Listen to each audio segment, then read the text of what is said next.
All right, guys. Today we have a special episode. Passion, drive.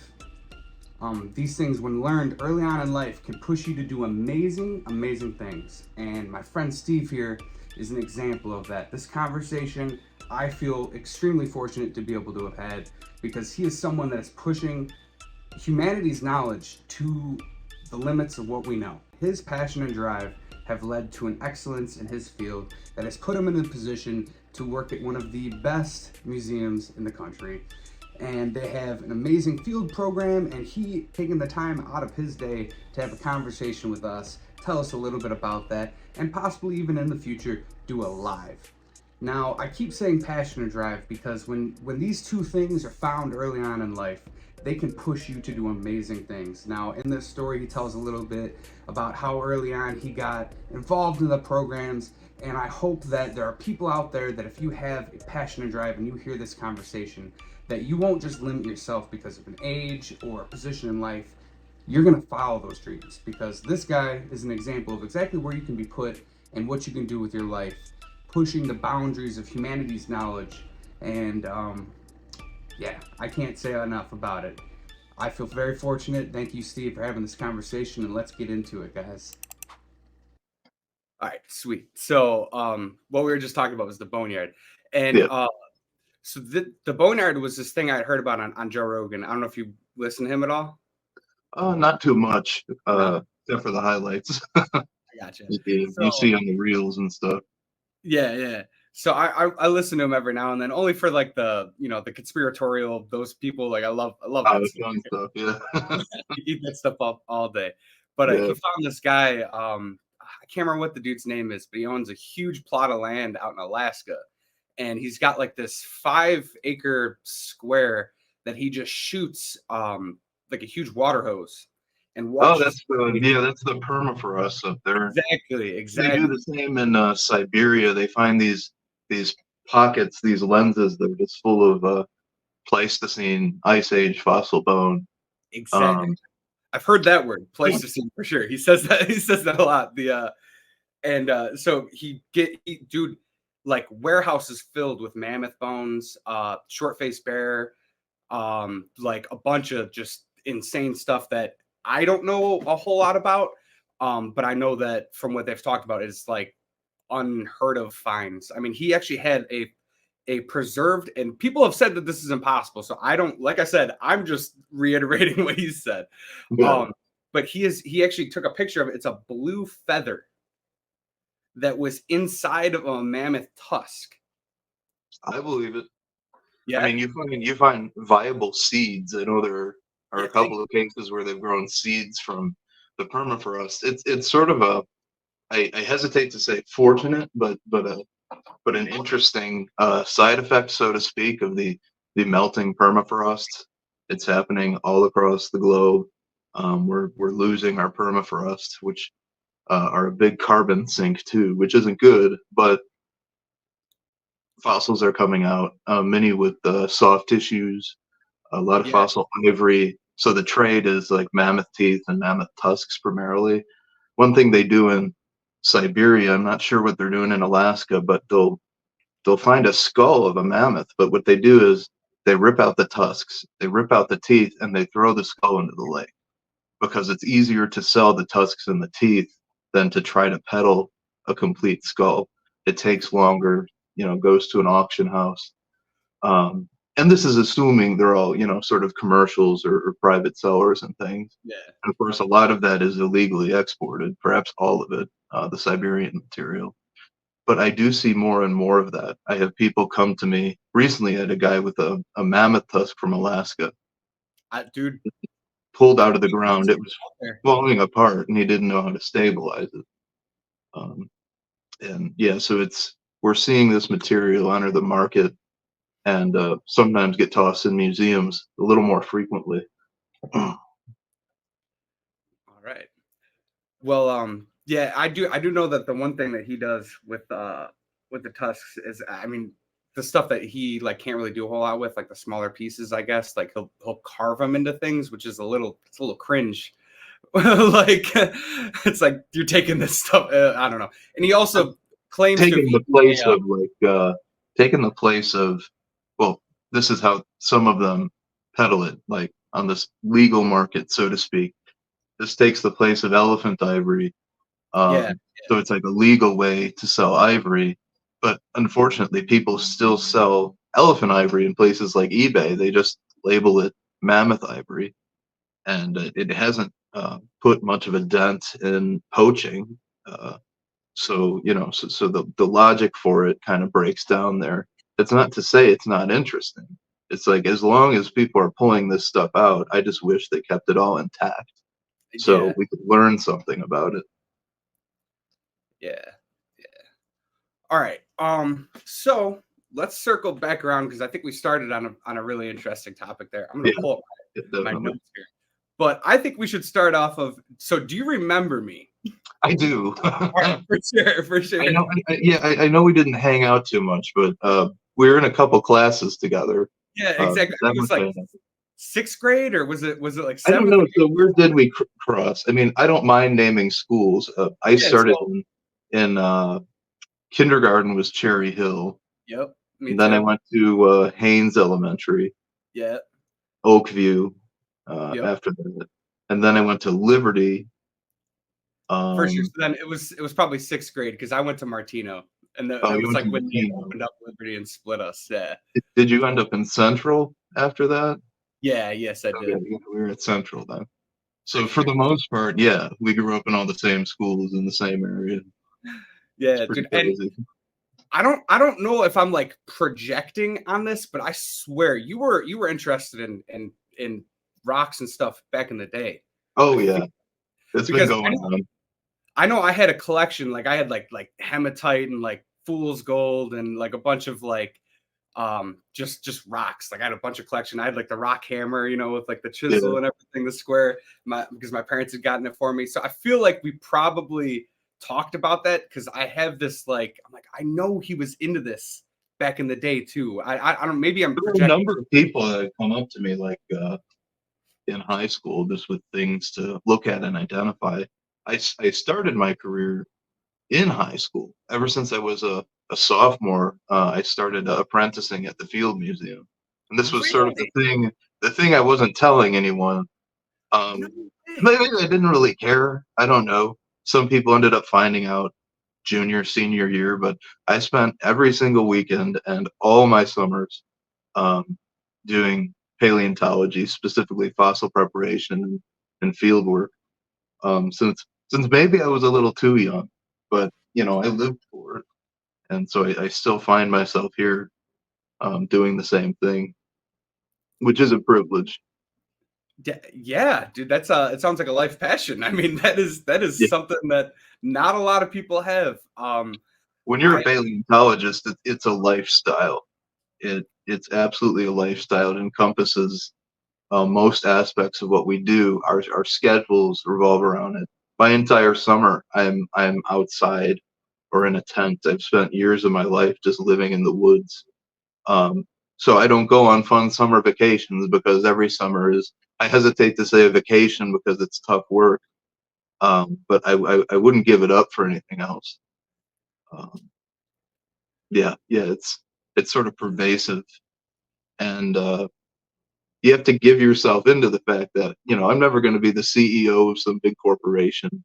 I'm never going to be in the most lucrative sort of environment, but um, you work your way up, and you get treated well. Can't complain about that.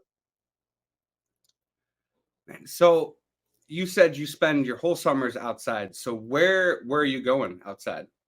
So I guess I'll start with title and all that. So Yeah, well, uh, yeah, yeah. Geez, I'm I got so wrapped up because I'll be honest, this interview was like more for me than anything. I was as soon as I saw what you were doing, I was like, man, I find, and this is actually one of the questions I wanted to ask you. I find dinosaurs to be one of the most like universally interesting things. Like I don't think I've ever met someone and been like there's not some sort of interest in like if you find like a fossil or like talk about I don't know dinosaurs. It just seems like my kid's eyes lit up. I was like, "You got any questions about dinosaurs?" And she was like, "Oh yeah. my god, dinosaurs!" Like so. for me, it was just like, I know it'll be interesting to other people, but I'll be honest, I just wanted to talk to you and really like catch up, because anybody that I've known from my past that's really doing stuff, Yeah. I just want to know. Like, so Oh no, I get it. And the way I phrase it to people is I wasn't into rocks to begin with. I loved going to the lake shore. Everybody else was climbing the sand dunes. I was picking up the rocks that were under my feet, trying to find fossils and then figure out what they are. I'm talking about way early. I can't put an age on it, but yeah, it seems like forever. And so, dinosaurs weren't like my first interest. When I first got into it, the first field season I spent was in Wyoming digging up fossil fish very cool. when I was a sophomore or junior, I think, in high school. So I sort of was dragged into dinosaurs by virtue of my career, which is fossil preparation. There are different kinds of paleontologists. Some people say there's four. I think it's generally agreed. You have a curator, you have a collections manager, you have an educator, and then you have a preparator. And a museum with a paleontology program needs these sort of at least four individuals to keep things running. So I'm the laboratory manager at Badlands Dinosaur Museum, which is in the Dickinson Museum Center in North Dakota. I'm a preparator by trade, so I don't do a lot of research with dinosaurs. I'll use dinosaurs in some of the things I've published, but I'm not an expert on their biology by any means. But yeah, I do find them fascinating. Um, and I do have a couple of projects in the works to work on. So working on publications, stuff that gets peer reviewed, and we're also going to a conference in October. That's the Society of Vertebrate Paleontology. It's in Minnesota, so for us, it's not too far of a drive, and that's where we present our finds and what we do. And for a small museum, we do a lot here. We're managing what could very well be the largest field program in North America. We have three, sometimes more, crew chiefs where we work, which is in basically averages out to north central Montana. We're in near a town called Hinsdale, which is further east, and a town called Havre, which is further west. Um, Specifically in this geological unit we call the Judith River Formation, which is in the Upper Cretaceous. It's this period called the Campanian that came just before the Maastrichtian. The end of the Maastrichtian was that mass extinction that we all hear about. The Maastrichtian ended when this asteroid plowed into the planet. The Campanian, the dinosaurs we're looking at, came about 10 million years before that. So we're looking at the ancestors of Tyrannosaurus rex and things. And we're trying to puzzle together what happened in between. That's sort of our research program. We have a lot of cool fossils we've dug up that are telling us things and will continue to tell us things. If that's a good sort of summary of what we're doing here. Gotcha. So you guys, so instead of like, so I don't know as much about the Field Museum in Chicago. Yeah. Do they manage spaces like that as well, or are they more of like they just have like a location and then they just have? I mean, I know that they're doing preparation in the back, but do they have locations like you're saying, like you guys do? Yeah. So the field that they do have an active field program. They're in. Yes, but yeah. What's that? Well, right. Well, So, named after Marshall Field, but they also oh, they also have a program where they go out west and dig up dinosaurs. The dinosaur element of that, I know they've been focusing in Missouri. They found a lot of dinosaurs in this muck in Missouri that are really difficult to work with. They also have field programs in Africa. I think Tanzania specifically. When I was there, I worked on a lot of fossils from that project. And previously, I was with them in Utah in the Cedar Mountain Formation, which is early Cretaceous, looking at dinosaurs that are quite a bit older than the ones we have here. But yeah, they're very active. we're a little more active here. That's what I was thinking, or what We it will sounds. spend through 3 or 4 months straight every single year with at least 3 crews, and a crew could be 5 to 10 individuals just taking down hills and digging out dinosaurs. I've been on trips that last maybe 2 weeks, 3 weeks. You can do a little bit in that time period, but you really need a whole summer to dig deep. Uh, I mean, we take down cliffs to get to dinosaurs.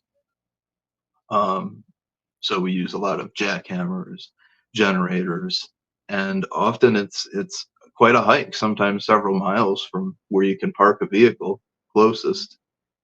Um, yeah, a lot of strenuous, arduous stuff. So the Field Museum does that stuff, and there are other big museums that do that stuff. Specifically, North Carolina, they have a curator, Lindsay Zano. She does months and months of field work. So if anyone might rival us, it's the museum in Raleigh.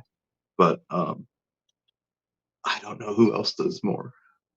That's how we have such cool things here, which I'll get to at a certain point. But some really cool dinosaurs. So I don't know why it's so mind blowing to me that we have so much going on like in North America. When I think about this stuff, for some reason, I think just always just not locally. Like so, I don't know why that's so so interesting to me. It's just Like I local to Illinois in particular. no, not necessarily that. I mean, that's actually one of the things I am curious about. If there Yeah. is places around, like in Illinois, that are like known for fossils or anything like that, or finds like that. But just the fact that when I think about this stuff, I always imagine like an art like a archaeological dig in some foreign like country or something like that, and I don't think about the stuff just going on like right around here. I don't know why I don't associate those two as much. Well, archaeology that focuses on, things around the world. And I mean, so does paleontology, obviously, but I don't think anyone would argue against the US being, let's just say North America, specifically US and Canada, and we could lump Central America, Mexico into that as the dinosaur capital of the world. Specifically Montana and Utah, as well as Alberta, the province in Canada, super, super rich. Um, and one of our deals here is that we wanted to find some of the dinosaurs, the style of dinosaur that they find in Canada. And so we're in outcrops right on the border, really close to the border with Canada, that um, we're able to find specimens like a Daspletosaurus, which was a big carnivorous theropod dinosaur, Centrosaurus, Styracosaurus, all these animals that traditionally are found in Canada, which we can't have here if they're found in Canada. If you find a dinosaur in Canada, it stays in Canada. And on federal land in the United States, that has to go to a federal repository, which we are, which is awesome because we can keep them here. So you mean if you find something in Canada, it can't be transported to America? Is that what you're saying? No, I think there are situations where you can arrange a loan. So have something sent down if a researcher really needs it. Usually making a mold and a cast of a fossil or scanning and 3D printing it these days is good enough. Um, there is a situation that I have a colleague who gave a talk, Darren Tankey, who is a fossil technician up there. Early in the 20th century, Canada didn't have such laws. So you had the American Museum in New York making expeditions to the very geological unit we study here, going to Canada and digging up the Canadian specimens and bringing them back. One such specimen was the front half of an ankylosaur dinosaur. They had big clubs and spikes and armor plates on their back, which may or may not have had armor. So they dug like half of it up, and many years later, Darren's group rediscovered the site, and they found the back half of an ankylosaur. They didn't know at the time that that had been dug by the American Museum, but you put two and two together, they have to keep that half in Canada, and the American Museum, they keep their half. So last I left off, I think the discussion was to for each museum to mold and cast the elements they have, and then they would trade the casts, so they could each build a complete dinosaur. That's what we have to go through. You can't just send the back half to AM&H. It has to be kept in Canada now. So AM&H is the New York one, right? Yeah, that's the American Museum of Natural History. That museum is the one that the guy from Boneyard had a deal with. And Oh, he says that like he's actually like in litigation with them right now because he's trying to get a hold because he had like given them a bunch to do a bunch of research on. They didn't do a bunch of research, then took a bunch of the bones and dumped them in the New York River. I think it is. There's some river down there, and they just supposedly dumped them in there. And then there is a river with a ton of mastodon tusks that were dumped. and I don't really know the context, but I remember seeing that sort of cross paths with me on Facebook or Twitter. Yeah, and that's where that whole story comes from.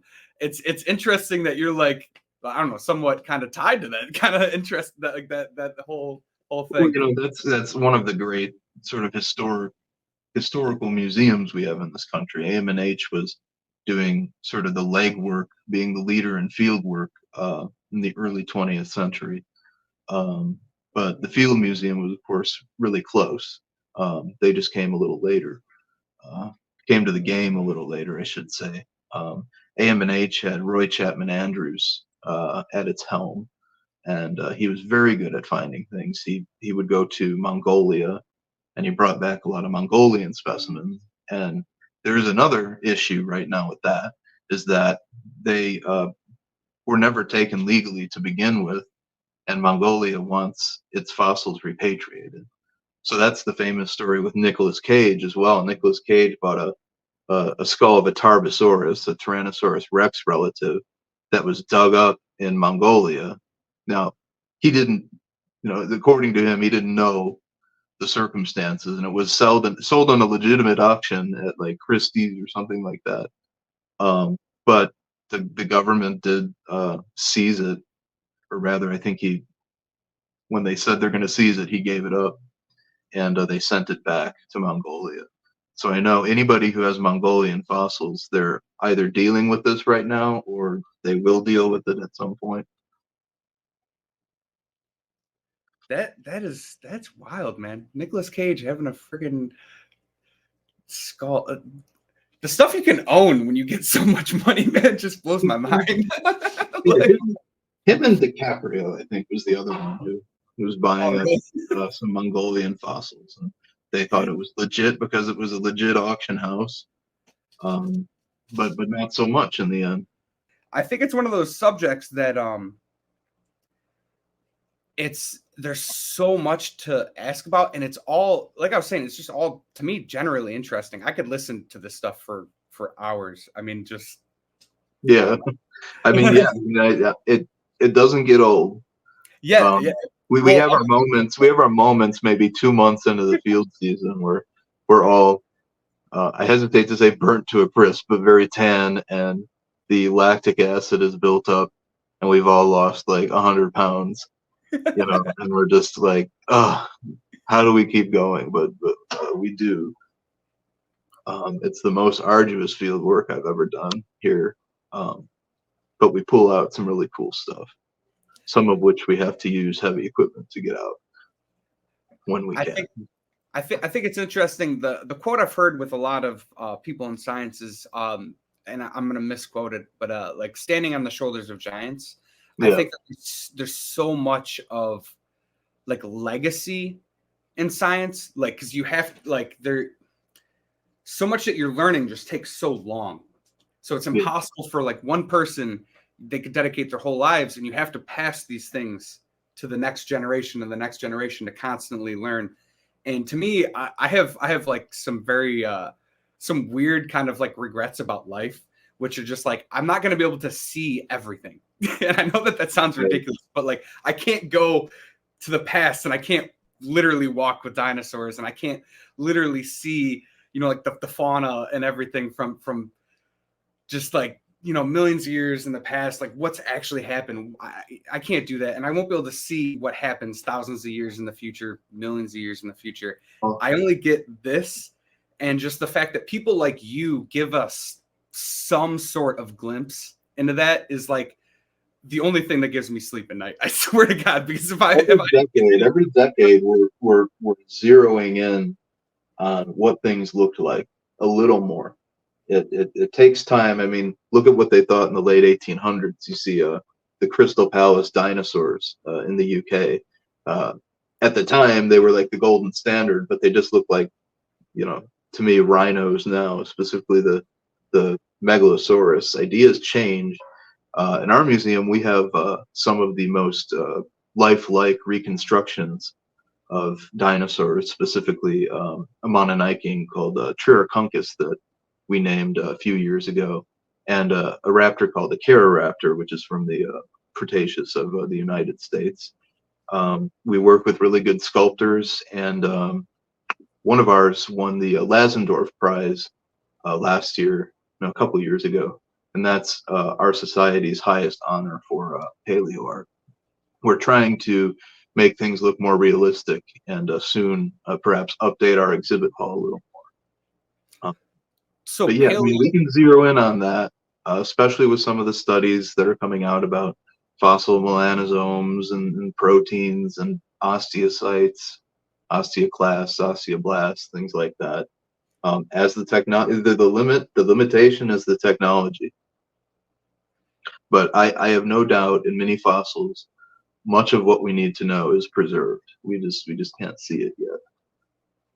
so that's kind of like from a paleo art. Is that kind of like a forensic kind of like building out from the skull kind of thing? Like So paleo art, not being a super expert in how you might define it, but it generally refers to all art where people try to reconstruct, even draw or do sketches of dinosaurs or fossil organisms.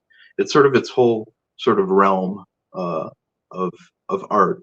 And so when we are about to release a paper or when we're building a new exhibit, we'll commission a paleo artist of our choice to do a painting, like typically a digital painting, or in this case, this is Boban Filipovic is a Serbian designer that we work with, and he does sculpts, feathered dinosaur sculpture. It's the best feathered dinosaur sculptures, and he's working on some other things for us too. That'll be really cool. Can't say much more than that at this point. Yeah, we're going through a revitalization here. I have some, visual aids with me here. This is one of our museum's flyers. This is the Acaroraptor, a picture of the skull of our Acaroraptor that Boban did for us, and it's standing above this lifelike Cretaceous mammal that it's standing on top of and taking care of, so to speak. so it's got a bluish tinge there. Yeah, I think if you're looking at it in person, it'd be more black, but it's pretty shiny. I mean, I hesitate to say iridescent, but nothing beats seeing it in person. Our Mononaiking is a little cooler, I think, but it's like beyond taxidermy. These things look like they are alive. Absolutely, they're looking right at you. Yeah. So you can get a color idea of what some of these things are without actually seeing a color. So how do you guys go about that? So there have been a couple studies. One in particular, I think it was Stang et al. 2010, that looks for fossilized melanosomes in non-avian dinosaur feathers. That is, the feathers of something that was not classified a bird. And what they found is the animal that they were looking at, Sinosauropteryx, it had a stripe going down its back. And now we're looking at an area in China where this fossil came from. That's called a Conservat Lagerstätte. which means basically it's a geologic region or unit of exceptional preservation. So the paleo environment was one that could preserve soft tissues, um, even down to organs and things. So you look in one of these Lagerstätte, specifically these early Cretaceous, late Jurassic places in China, and you'll find fully feathered dinosaurs. And they can look in the pennaceous feathers, that's like the veined feathers, for collagen and melanosomes. And they found that the stripe going down the dinosaur's back was of a reddish brown color, just by looking at like the shape and the style of the melanosome under a high-powered microscope. And we'll see more of that, definitely. Even in fish, I know you're a fish guy, so there are fish in those units, and also in a unit called the Green River Formation in Wyoming, that is post-dinosaur, about 52 million years old, but still full of some weird and interesting things. You'll see a couple genera of fish, specifically a Diplomistus, that have a stripe going up and down the back. So it's always a really dark stripe, and I wonder, was that just black while it was alive, or is something else going on? And I don't think we've approached the point where we can tell the color of the fish just by looking at the scales, but I don't doubt that that'll be possible one day. Yeah, I'm trying to. I know the word for the things that give the iridescence in the fish scales. Irida something, I think, is the iridophores, or oh man, I could be totally butchering Yeah, that word. that one is beyond me. Yeah, I know the word, like I've heard it, but Now there's a mineral in fossil, well, in extant and fossil bivalves and ammonites, nautilus. They have aragonite on the outside of the shell, and I believe aragonite can cause that iridescent effect that you see. It's a mineral related to calcium carbonate that's precipitated on the outside of the shell. So pearls are just pure aragonite. Gotcha. Yeah, and I know there's people that use aragonite in their substrates for Oh buffering. Yeah, I think for buffering for like TDS and stuff. Wow. All right. So as far as we started talking about fish fossils, or that was actually what really sparked this whole thing, because I saw that the one that you were working on there. You want to talk about that a little bit, or? So, fossil preparation is kind of my life. Not only at the museum do I take part in it, but at home I have my own little facility. I've been working on a book about fossil preparation for a long time, and a big part of that is going to be preparation of shale fossils, and this is going to include examples of things I've done for museums, as well as some of my own work. I like seeing disarticulated fish. I like seeing fish that started to decay. And these are often the fish that the quarry owners just toss because, they nice, big, perfect fish, are what sell. I should note that generally is a bit of a controversy in vertebrate paleontology about ownership of vertebrate fossils and ethics about if you own dinosaur bones and things like that, which all of that is something I totally understand, and I'm not interested in owning dinosaur bones and things, but fish, there are trillions in the Green River, most of which are chucked out by the quarries, and so I figure I can take these things and do what I want with them, knowing that they're not museum specimens, and that if I do need purposeful damage and things like that, it's not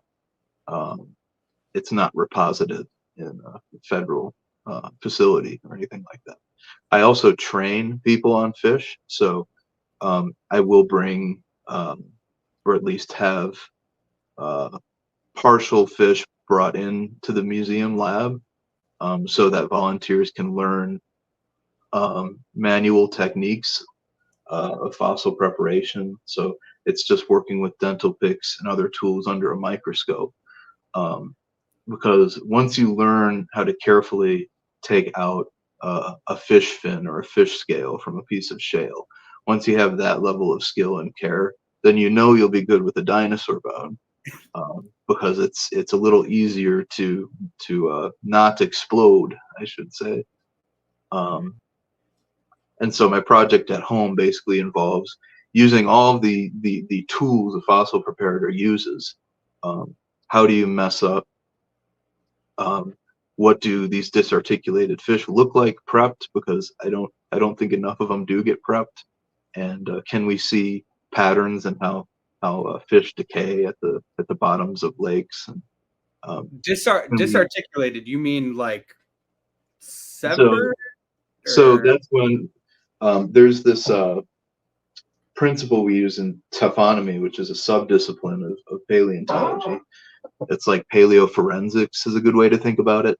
for sure. It's where was I? I was losing track here. So taphonomy is a subdiscipline of vertebrate paleontology. It's like paleoforensics. It involves studying everything that happens to an animal from the point at which it dies to the point it's buried and to the point it weathers out of the ground. One of the things that can happen is bloat and float. This happens on a large scale, like with whales. You see those videos of a whale that dies and it's so big, those decomposition gases just bring it to the surface. And sometimes it ends up on a beach and explodes from those gases. I think there's some famous videos of whales exploding that anybody listening can just, YouTube, put in the search bar whale exploding. They'll be right at And the it's top. actually like dangerous, I think. Like they like Yeah. explode. Yeah. Like Good. That's lancing the whale, and it just blows up, and he like flies backwards. That lance could go right through him. yeah. It's something we deal with in terrestrial animals too. So big dinosaurs, tyrannosaurs, they would bloat up and just pop. So you often find just a vertebral column that's articulated, that's all together, with the ribs disarticulated or blown apart. But even the smallest fish, when they died, there would be decomposition. Even my question is there a place where that won't occur? If they're closer to the top of the water column, are they going to bloat up? Are they going to float for a while? And then are they going to fall to the bottom? In this case, we're looking at the Fossil Lake system in Wyoming, which was relatively deep for lakes. So they'd get down to a layer where there was no oxygen. So it was a reducing environment where the fish would no longer break down. The bacteria did not have oxygen to process. So it's anaerobic bacteria down there, right? Yeah. So the question is, how long does that keep going once they hit the bottom? Will they bloat and not float? Will they bloat and just, float to the bottom and then pop later? There's a species of fish called Notagonius. I recently prepped one out. I have some images of it on my social media. Maybe I'll get you one. It's just clearly like blown apart in the middle, but all of the bones are there. They didn't float too far. And it almost looked like something tried to tear it in half. But in hindsight, I think it was just a bloat explosion, as you call it. But I don't think it happened. Say on that though, the most common things you'll see when fish pass away, like in your aquarium, is they go. I mean, I can't say it's the most common. When they die, you'll see a lot of float. You could see them float, but if they don't, their stomach, I think, is the first thing that they go to eat. Like if they're getting eaten. So I was gonna say, I don't know if that would look like an explosion or if you could tell the difference in that.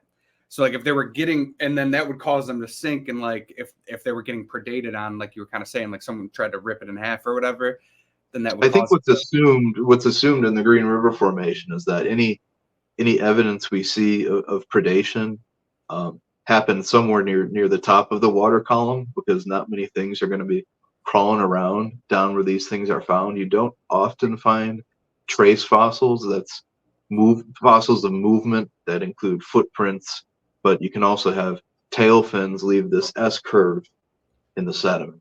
You have a little bit of that, so we know that something was moving around down there at some point. But for the most part, it's a lot of organic matter that didn't decay. There's coprolites all over the place, and by coprolite I mean fossil feces. You get any slab with a fish on it from the Green River, and it's going to be full of poops, because there's nothing to break these poops down. It's a bit weird. It's a bit interesting at the same time. Of course, these are just fun questions I ask. I'm not a fossil fish researcher or expert. You have some, including Dr. Lance Grandy, who's at the Field Museum. He's basically Mr. Fish. He knows, all about the evolution of fish. He's a grandmaster of that, an evolutionary biologist. So, on most of these papers that come out about Green River fish, his name is somewhere in the author's list, or at least a contributor. So yeah, I do find fossil fish fascinating for a number of reasons.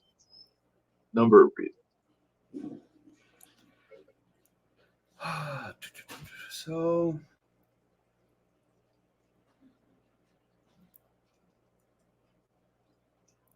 you were saying, so I'm getting the locations mixed up. So you're saying, what was the river that you were just talking about? The Green River? So it's the Green River Formation. A formation is a geologic unit. It's basically a region of sediment deposition that all occurred within a certain span of time, and generally the sediment exhibits more or less characteristics that are uniform to that formation, and animals that are typical of that formation. So if I go to the Hell Creek Formation, which is in Montana, it's a late Cretaceous Maastrichtian formation, which means these are end of the Mesozoic dinosaurs that went extinct when the asteroid hit in Chicxulub near Mexico. So I expect to find Triceratops, Tyrannosaurus Rex, Thescelosaurus, sort of these classic animals that we think of when we think of dinosaurs. And the Hell Creek represents about a million year span of time. I think it's roughly about 1 million years, maybe 900,000. So within that, the dinosaurs at the bottom might look a little different from the ones at the top. The bottom being the sediment that's laid down first, and the top being the asteroid layer. There, you can see a little bit of change there. In fact, a guy just named Greg Paul just tried to name 3 different species of Tyrannosaurus. It wasn't a paper that was met with a lot of smiling faces. It was criticized quite a bit, but I think most of us would agree you could split Tyrannosaurus into a couple species based on the lower and the upper form. 900,000 years is a lot of time for things to change. And that being a formation that's tied to the animals you find and also the sediment. So it's all an estuarine to deltaic environment. It's represents the receding of the Cretaceous Intercontinental Seaway. We had the seaway in the middle of the continent that slowly petered out. And usually you go to these deltaic environments, and that's where you find a lot of dinosaurs. Gotcha.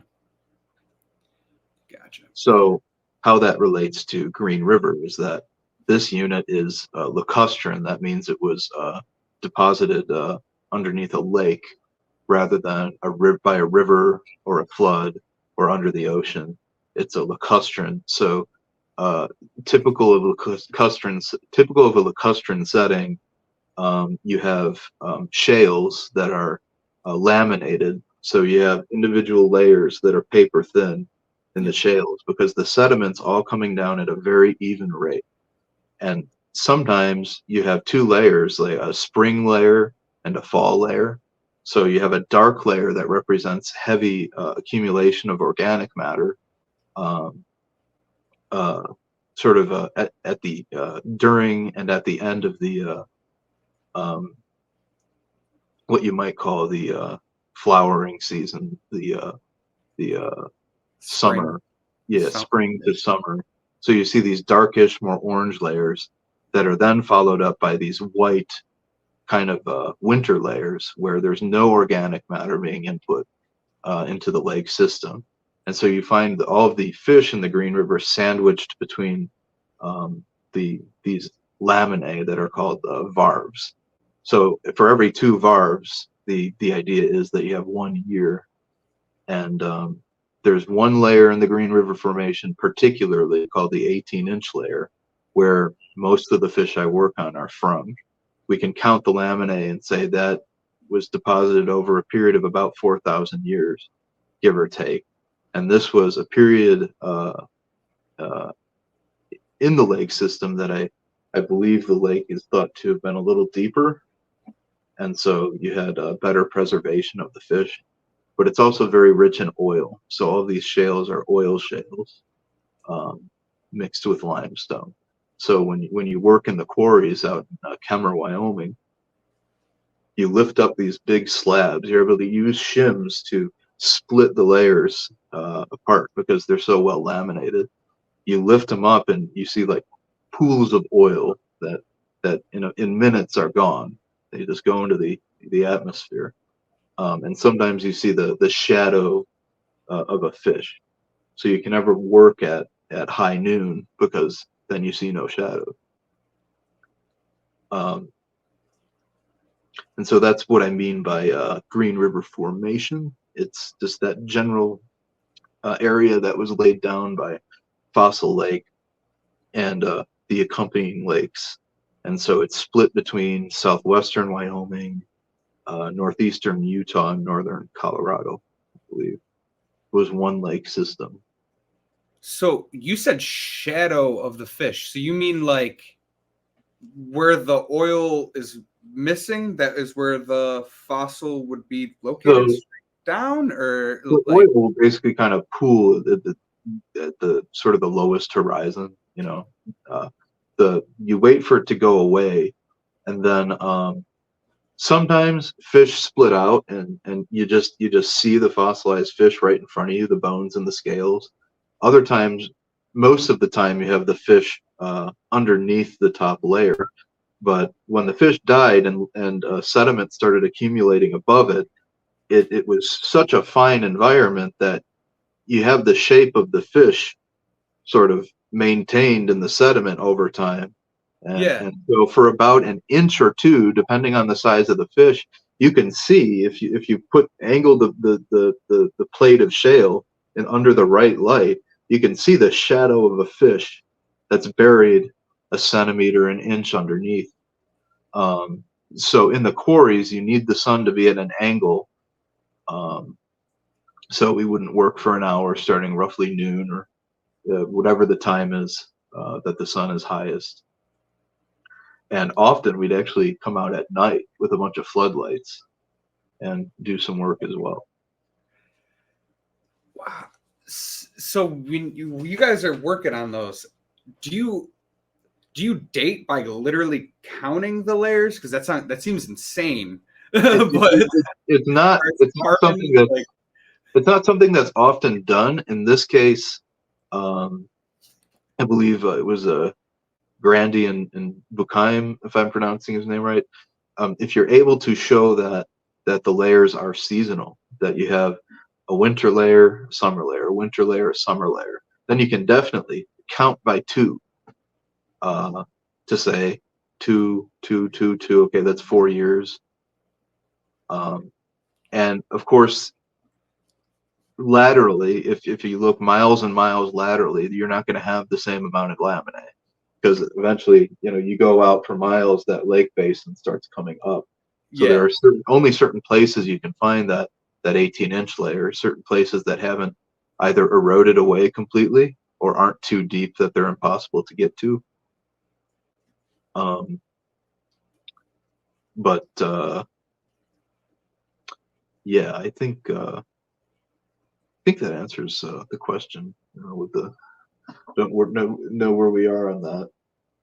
Well, so What was, I'd started talking about the Green River formation, yeah, because you were talking about a place in China where you guys were finding a bunch of fish fossils too, right? where Where they've they're been found. Yeah, yeah, yeah, there are a and lot of they're mixed with dinosaurs and all sorts of things that have feathers and soft tissues. Yeah, that had sparked a thought, because when I was looking a little while ago, before I found the picture that you were talking about on Facebook, that sparked the idea of this, is I was actually looking. I'm like, it'd be neat to have a fish fossil, right? So yeah, I went online and I was like, oh, where can I find one of these? Amazon pops up and it's like, I believe it was like a Chinese seller that has just like a bunch of these. And you look through the reviews, some of them are halves, some of them are like, you don't even know it's a fish because it's like a midsection or whatever. So I never actually ended up going through with it. And then I was like, and then I was thinking, when you mentioned that, I was like, I bet that those fossils came from the area that you're talking about, or yeah. some So similar to specifically, the Liaoning province uh, is where you find a lot of these in China. The thing to be very careful about, I mean, getting into commercial stuff again, is that not only are a lot of these Chinese fossils faked and faked very well. I've seen really. many in person, but we have to keep in mind they're illegal to export from the country. So these are sort of underground operations getting some of those fossils out. So a lot of museums nowadays might not find it super ethical to own those fossils because there's some issues with the working conditions mining them as well. You see some of these farmers uh, down in the Liaoning province, they own or work on land that has soil that's just on top of those shale layers, so they can dig secret holes into the shale and get fish, fossil dinosaurs out, everything you can imagine. But it's all like secret operation. They dig really deep. It's hazardous work, um, but it's they can make a pretty penny from that. And Um, it's stuff like cool that. we have that preserved, and it's cool a lot of these have come to light. But we don't have much of these fossils to display or show in the United States. And I've seen them here and there, but I think the overwhelming opinion here is get them out of our museum. You know, we don't have any of that Badlands here. We do have some Green River fossils, though. We have some on display. There's something for all interests here, certainly. So I gotta bring this up because I actually just had a friend go to a class for laser resurfacing. Now I don't know if you know anything about that, or if you guys do that in fossil prep at all. I've heard of it in the context of like facial reconstruction and things, like Okay, so people getting lasered and things like that. totally different. All right. So there is this guy that has this like super, and this is one of the things that I was actually, if we were live, I would have to have my buddy here talk about or ask about this. But he just went to this class, and it's this, I don't know, some sort of instrument that shoots lasers out. And this guy made the way I imagined it is if you use like a laser pointer and you put those filters on and it creates like an image. Have you ever Yeah, seen this? Yeah. So the laser resurfacer, he created these filters, whatever you want to put on or whatever you want to call them, that just clean debris like better than anything else. And this dude are those the apparently, videos like in the Facebook reel? You have a coin that's like rusted, and they have the laser go over it a bunch of times, and it I slowly brings out like the base layer of the coin that's still shiny and new. yeah, and I think it's basically like that. But this guy is, I think from what my buddy was saying, is like the number one in the world for his specific filter that he puts on his laser cleaner or whatever. And he's my buddy signed up to hopefully go on a trip to, and this is just wild. It seems so crazy. It's like what, but to use this freaking filter, whatever you want to call it, in the Egyptian pyramids to clean, because basically it can extremely precisely determine depth of cleaning. So like, It can highlight like old pigments, or yeah, and really like sculpture once existed. That's pretty cool. That's things like LiDAR can do a little bit of that, but not to that extreme precision that you're talking about. I don't know what applications that would have. Like, one of the things we try not to do is damage the fossils. And I'm kind of a hypocrite there, because I would imagine that laser's probably a little yeah. Fossil preparation, what I do, it's fundamentally destructive, and we say that, but it's like Jack Horner would, the famous paleontologist, he'd famously say that every time you move a fossil, you damage it. Where is it on my screen? Every time you move a fossil, you damage it. Like, so on the molecular level, something gets shaped off or something. And so in the process of preparing fossils, occasionally you lose a tiny fragment of bone, this and that, the fossil cracks. And so, lasering, I don't know exactly what that would do. We use lighting techniques.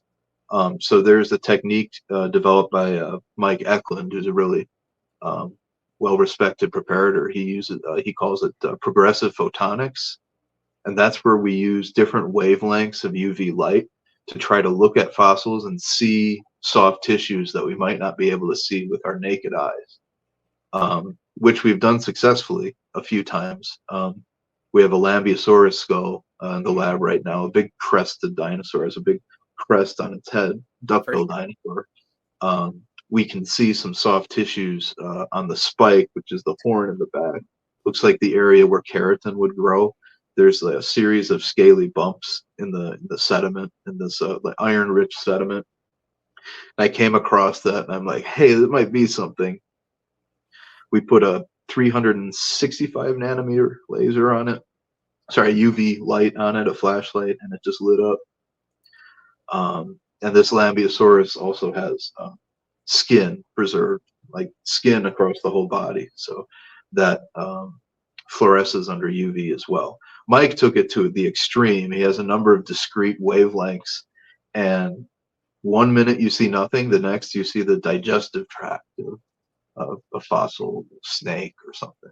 This is often done with Green River fossils, but really can come from a fossil you find anywhere if it was buried in the right condition.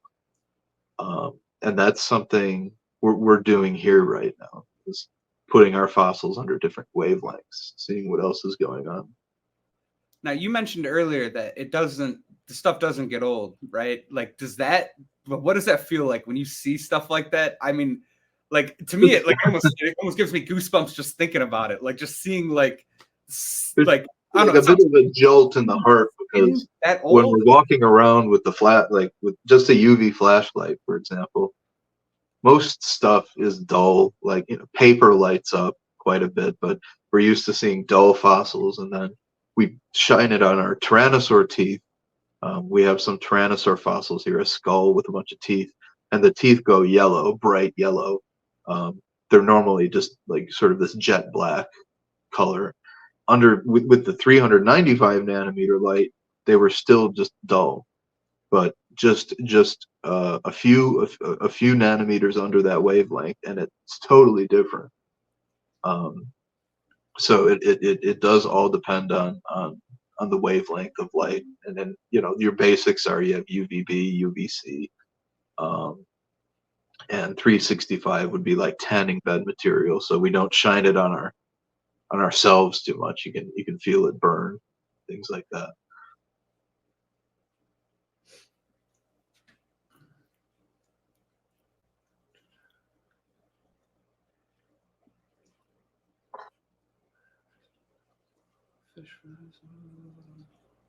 All right, so,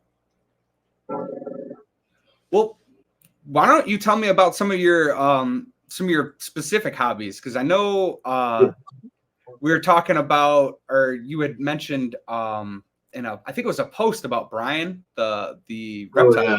Yeah. You But do some reptile stuff, I think? Or well, I mean, I'll start out by saying I'm really, really sad about Brian. Still am sad. I think the whole community is sad. By community, I mean just small animal keeping in general. Um, I specifically keep herps, snakes, and I started about 7 years ago working a rescue, just trying to take snakes, give them a home for a little while, then move them on. And at the moment, I just have 3 that have been with me through thick and thin. All these moves of California, North Dakota, back through Wisconsin, and all that. But again, on the topic of Brian, it's very sad because, especially later on, I would watch a lot of his vlogs. Um, he sort of transitioned this business into an aquarium. You know, he went mostly from commercial to educational, and um, started embracing all of these, you know, modern forms of husbandry that give the animals enough space, enough air circulation, um, using thermostats, all of that. And he started pushing that toward the end. I had met him a couple of times, and he was just the nicest guy. Um, so I feel bad, really bad for his family, but they seem to be moving on pretty well. And his son is clearly coached, not to take his place necessarily, but is doing a good job keeping the ball rolling. So on that note, yeah, I have 3 snakes that I've been taking care of for a long time. I have a small ball python. I got her as a hatchling. I have a coastal carpet python, which is he's a big guy. I believe that the biggest variety of carpet python. Mind you, these were both rescued. Um, it's pretty crazy what you can end up with sometimes. I also have a boa constrictor. I call him Toast. And he's just the tamest guy. Um, and I try to abide by like the strictest methods of husbandry, the newest methods. 5 years ago, they were saying you don't need UV light. Now they're saying all, you know, snakes need UV light. So I went and I installed UV, and you have to change the tube like every 6 months. But you know, that's what I do. I like going above and beyond, making sure, you know, they have proper humidity. People talk humidity down sometimes, but I've never had a snake with a bad shed. You know, they've all had, you know, complete sheds throughout their time, and I think it's a bit odd when you look at other people. I also don't overfeed, and that's the worst thing I see. I'm on all these Facebook groups for husbandry, even some YouTube videos. Even that guy down in Orange County Reptile Zoo or whatever, he has like a show on Roku or something. Very obese snakes. Snakes that I believe the most commonly cited cause for death is either obesity or something to do with obesity. You anthropomorphize them and you say, I'm only feeding this thing every month and a half. That's cruel. I have to give them a mouse every week. And then they bloat up and they die. You know, they're not people. You know, so some of these, like, oh, he loves me, you know, he's giving my nose a boop. You know, no, no. he does not understand love or any of those feelings. There's overhandling. Like, don't get me wrong, I keep them acclimated. I do handle them at least weekly, but you know, they're not coming out because they want to play and have fun. It's yeah, just sort of the funny trends I see with reptile people, and it's the same arguments they've had from the beginning. You see on these forums. So I don't get into the forums or anything anymore. I don't have the stomach for it. Yeah, Facebook is kind of it's a dumpster fire for answering questions or trying to create an actual conversation. It's like the the natural progression of, I think, people that get into like the animal hobby for a lot is like you kind of almost start on Facebook, you go into some of these groups trying to like get some information, and then I don't know, maybe this isn't the same for reptile stuff, but I would have to imagine it's similar. But you go to some of these Sounds groups. similar so far. Yeah. What was that? I said it sounds similar so far. Yeah. So yeah, you go in one of the groups, you make a post about a question, and then you get like 5 opinions that are completely opposite of each other, and then everyone's just angry, and you're like, I'm just trying to like learn something, and then you have, I don't know, and you just never get an actual conversation going. You never actually find any real stuff. It's just people yelling at you, or Lots of consistent information. like, I'm a beginner, I'm trying to learn, and it's like, and then if you Don't actually dare post a picture of your setup or something. yeah, it's yeah, Facebook isn't the place to do it. YouTube, I've definitely found, is like, if you're trying to get real information out there, or trying to actually like help people, not necessarily just the videos, but actually getting in contact with somebody in YouTube and like messaging with them or whatever, or through the comments, you can get a lot more done in a one-to-one kind of conversation. And I know it doesn't seem like that on YouTube, but it can be more personal. I don't know. It's not, at least for me. I don't. That's the way I've seen. Facebook just seems so impersonal. But what helped were books. There's a number of books that I think are widely regarded as good guides for husbandry. Yeah, actually, I started a collection of plants and fish books, basically. Yeah, over here. Yep, I keep them in the snake room. But something I don't want to forget to bring up is, so you were talking about Brian and the goodbye video. I haven't had a chance to like talk to anybody about this. Watching that video, it was awful. I mean, it was, but it got me to really think about just legacy overall, so differently, because oh man, I got a lady that's like the love of my life. So thinking about his wife was recording that video was hard. That was hard. But just the idea of, he's got so much of himself out there forever, and his family gets to watch that. They get to kind of connect with him on a somewhat, I don't know. That to me, ooh, I'm tearing up a little bit thinking about it. No, I watched it. I watched it in my truck because that's when it came out. I'm like, oh boy, there it is. And I'm glad he was able to do it. Not a lot of people have this chance to, you know what, I know it's coming up, and I have a chance to do all of these things. I have a chance not only to, you know, he made videos. He's like, you know, I know it's sad, but I appreciated that. He said he wanted us to see him how we remember him. So he recorded that probably 8 or 9 months prior. And then you slowly kind of see a summary of him diving into it. But I think his message was pure. It was perfect. It made me feel really sad. It made me think too. I was just, you know, how do they pull through at this point? But it's clear there was a plan, and clear there is a plan, and they're still pushing on. It's just it's kind of surreal, you know. I think the last time I saw him like in person could have been like 4 years ago, but it still seems a bit soon. And you know, he was still quite young, but he does have such a big legacy. You're right. I mean, he has how many thousands of vlogs? I mean, you say, you know, new content every time.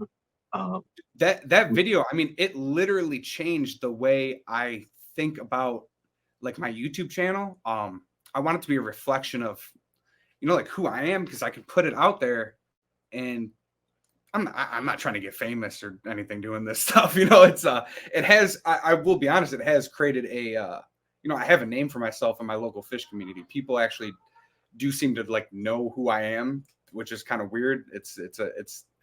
But it helps my because I sell plants and I breed fish and everything, so it helps that. But Yeah.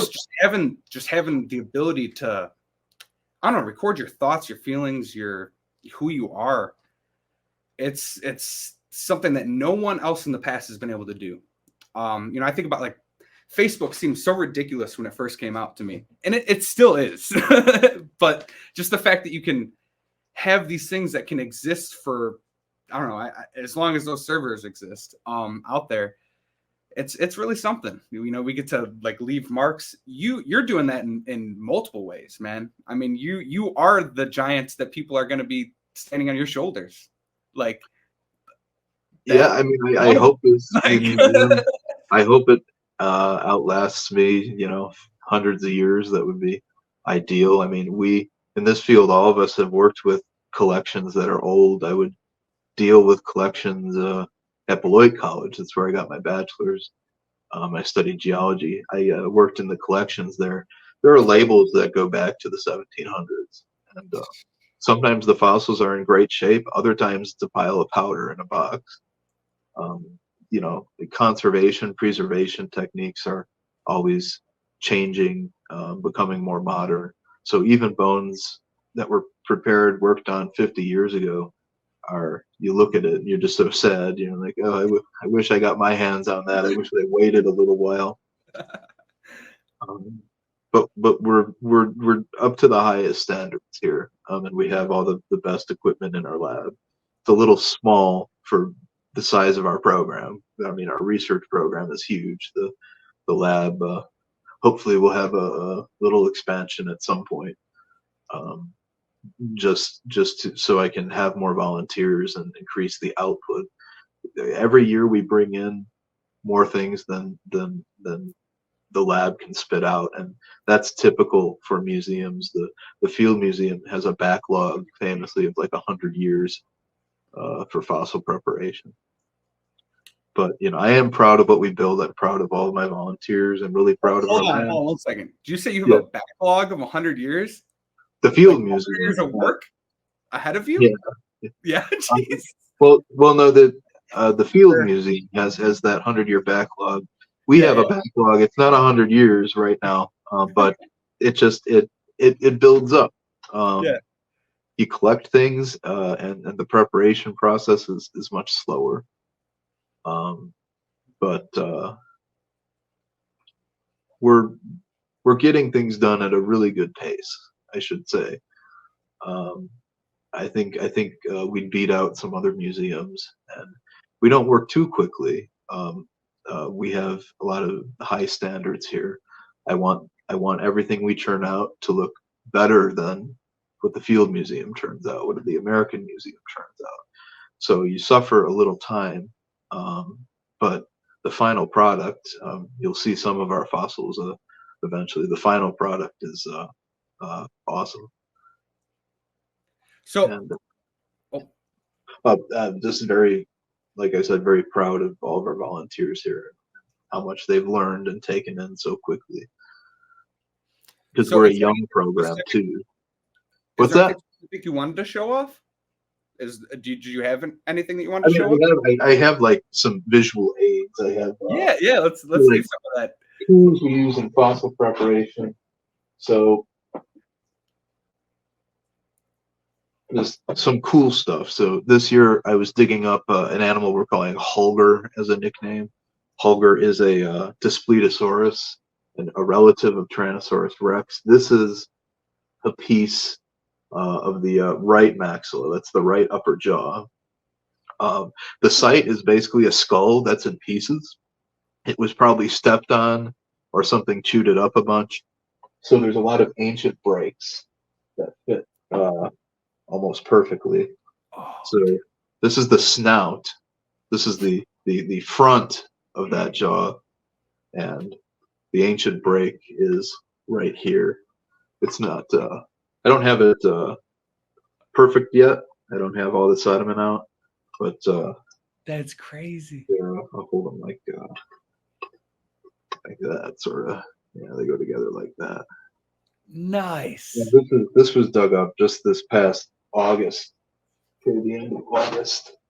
And so right now we have officially we have two Tyrannosaur skulls here, which is awesome for such a small museum. Real ones. Most of the time you see casts, and it's possible we have a third in a giant concrete. It might as well be concrete. It's a calcium carbonate cemented concretion, sandstone concretion. It's a big block, weighed about 10, 11,000 pounds that we took out with a Chinook helicopter. As far as we know, the heaviest airlift of a fossil ever that we spent years preparing for. It's a complete epistotonic tyrannosaur. That epistotonic word meaning it's in the death pose, like the rigor mortis, with the tail all around. And so I've got the tail out, the feet were sticking out. Almost all of it appears to be here. And so right now I have the neck curving into the block, and I'm hoping that leads to a third skull, maybe from a different species of animal, maybe a new species of tyrannosaur. And that's just some of what we have going on. We have the best skull of a Lambeosaurus known, the only one from the United States that's ever been found, that has a body that's partially or mostly mummified, scales going all the way down. That is in preparation right now.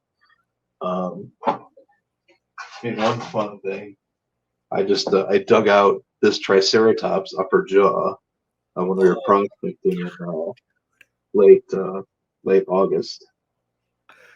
We're looking for Cretaceous sites in the Hell Creek Formation. This was prepared by one of my volunteers, Wes, and he did a great job with that. Get that out on display.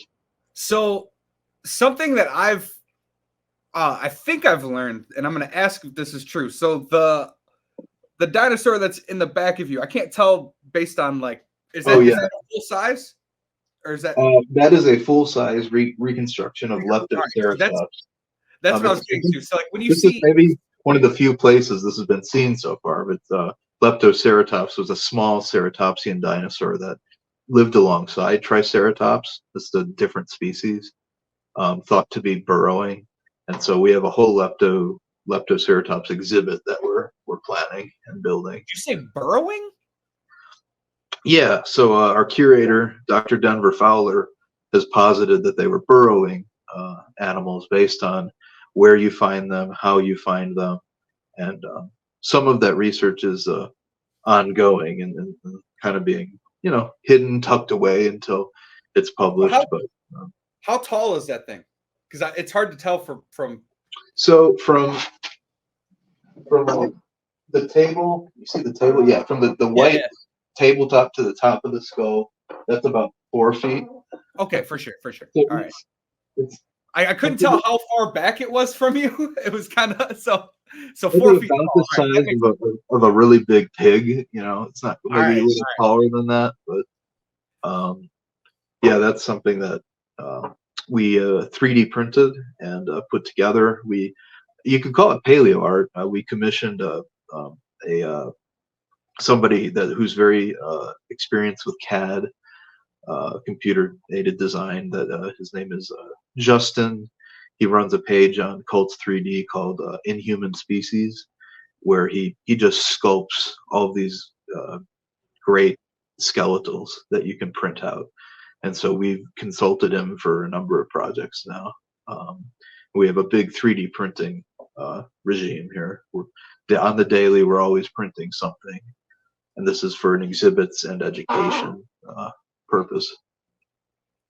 So, like Sue at the Field Museum in Chicago, that's a recreation, right? Because you couldn't actually put a real, you wouldn't do that, like a real fossil, just like mounted up like that, right? Sue is actually real. That mountain is real. They poured a lot of money into it.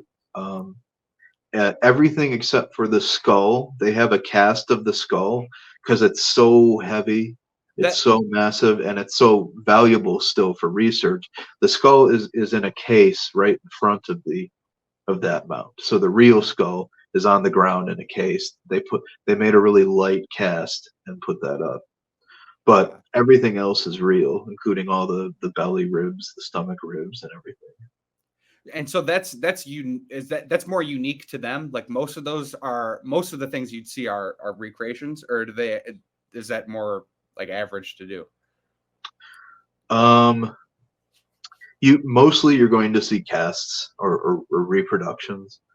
Our museum started out with a couple casts and reconstructions. It was originally owned by a couple, a private museum that was donated to the city of Dickinson. So that's why we're a government museum with a staff of professional paleontologists. Usually when a mount is real, it will go out of its way to tell you. Yeah. You'll have displays saying, this is a holotype, this is a real fossil.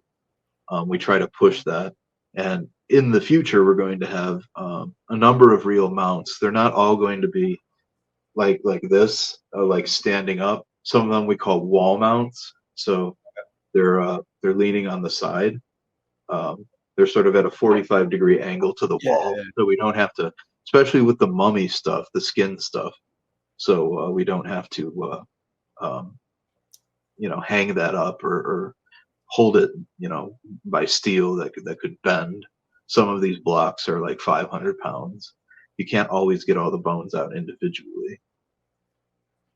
So, yeah, it's a mixed bag, but we hope to have more real things on display than casts or reproductions in the near future. Yeah, I think that stokes a lot of like interest. For me, I don't know where I think I heard it on a video recently or something. Someone was talking about like most of them are fake that you see or whatever, but I feel like if it's real and you get that across to somebody, just the idea that you're in proximity to something that's so old kind of blows your mind, and it like definitely for kids would stoke their interest to like follow that career path and kind of bring in that new generation. Oh yeah. Because you said that's a wing of the four employees or the four positions, right? Yeah. So yeah, you have your educator, your preparator, your curator, and your collections manager. And we do have all those positions here. One of the most common questions from kids who visit is that real? Is that real? Is that real? And obviously we're honest about everything. But we do have a lot of real stuff on display. That said, it's just not all mounted up. We have this old sand pit that we can put them in. So we have several complete real skeletons: Edmontosaurus, duckbill, Triceratops. They're just sort of laying on the ground. We do want to sort of stand them up a little more in the future. When I brought this up to my daughter, like right before we got on, I was like, "Hey, do you have any questions or whatever?"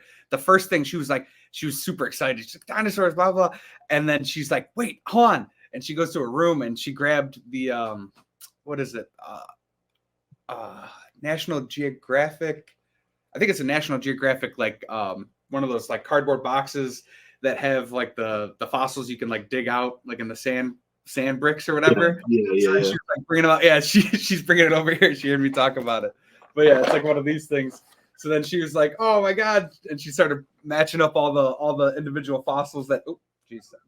All the things that they had in there, and she started. Yeah, those are fun. I know. We use things like these at events, just to try to discuss like the crux of fossil preparation, what it is. Yeah, we're digging fossils out of sediment. Is what it comes down to. It's just the different kinds of sediments pose different challenges, especially if they're as hard as concrete. Into that, I suppose we have specialized tools here. Some of these are prototypes. We work with a company called Zoic Paleotech in the UK. They make some of the only tools that we can use for these really hard concretion projects. This is one of their air scribes. Let's get it on camera there. This is called a Zoic T-Rex. This one I hammered through the block that we have, and some other tougher rock projects. We do also have some bigger models, many of which are sent to us as prototypes, which we appreciate, of course.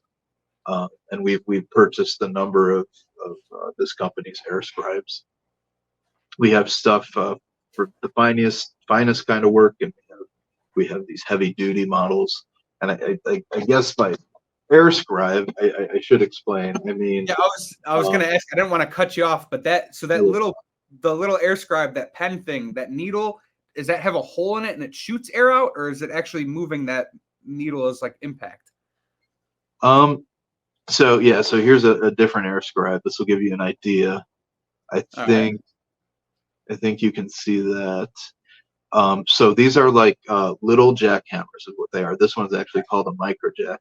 You hook it up to an air compressor, a line of compressed air, and you pull this trigger, and it starts wobbling at the end because it pushes compressed air into a stylus that has a cap that holds an O-ring, a rubber O-ring, and so that rubber makes a seal every time a spring pushes back on that pin, and then it moves hundreds of times a second, obviously back and forth, and that helps us just burn through sediment.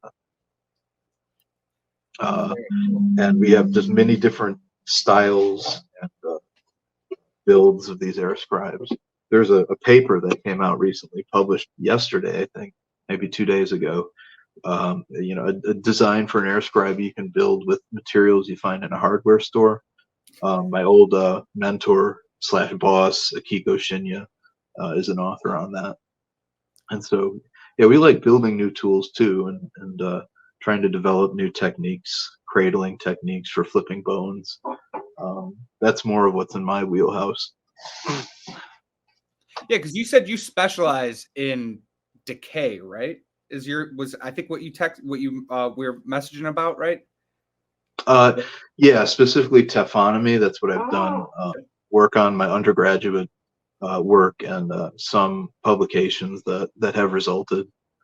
Yeah, taphonomy being paleoforensics, sort of the study of what happens to bones from the point at which an animal dies, not just bones either, just any sort of animal or plant, to the point when they're buried, they're fossilized, and they're spat out, so to speak, dug up or weathered out. What all goes on during that time, and also how are these things like biomolecules, things like bone cells, bacteria, how are they preserved over great distances of time? I've done research on chicken bones that have been thrown in different kinds of sediment, in acidic water, basic water, seeing if there's an ideal sedimentary environment where we can find fossils with biomolecules. And that's all had sort of mixed results. But I love thinking about how this happens. I think it's awesome. We have things that are thousands of years old, millions of years old, on the order of hundreds of millions of years old. Yeah, I have a fundamentally geology background. A lot of paleontologists, you'll find a bio background, which is cool. That's fine. You name a different species here and there. But I like this hard rock element. I like thinking about groundwater and what it does and what minerals it brings to the table. Have you heard of Lake Tanganyika? It rings a bell. Was that the methane lake? It's an African rift lake. Oh yeah. So it's but what's special about it? And I'm not extremely educated in this, but from what I understand, is what's special about it is how deep it is. It's like in super, super, super deep lake. I think it's like the 4th deepest lake in the world or something like that. Could be completely talking out my rear end here, but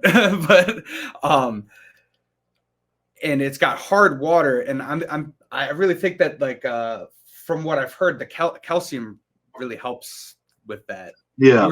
You were saying it's anaerobic, and then I think and calcium. So I'm wondering what kind of secrets lie in a lake like that. I know that we have many invertebrates that are fossilized, even even invertebrates that aren't much more than 10,000 years old, like crabs that have just this layer of calcium carbonate that built over them and left like perfect impressions. In terms of what could happen in a lake like that, I don't know. That the possibilities are infinite. I'd have to know, the depth, the input. So, what kind of fluvial systems are pushing sediment into the lake? What kind of sediment that is? There a lot of pelagic material? So like organics raining down on the bottom. You see that in all those deep sea videos. All of the they call it the deep sea snow that accumulates. That's all organic, and so what that leads to is oil shales and sometimes peelitic limestones.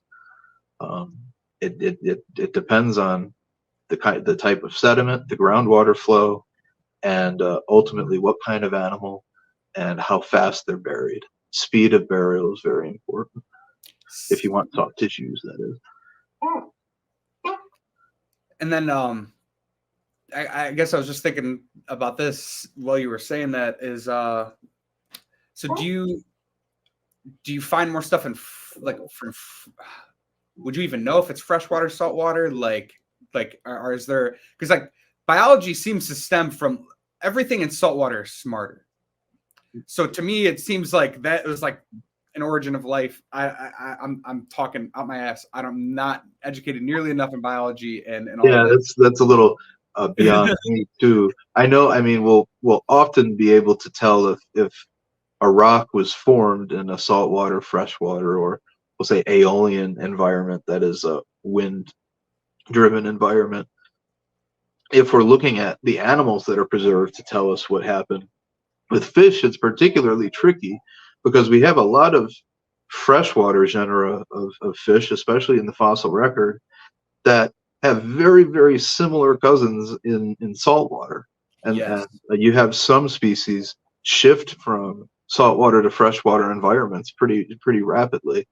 Yep. And so if you just have the fish in front of you and no other context, it's like this could have come from anywhere.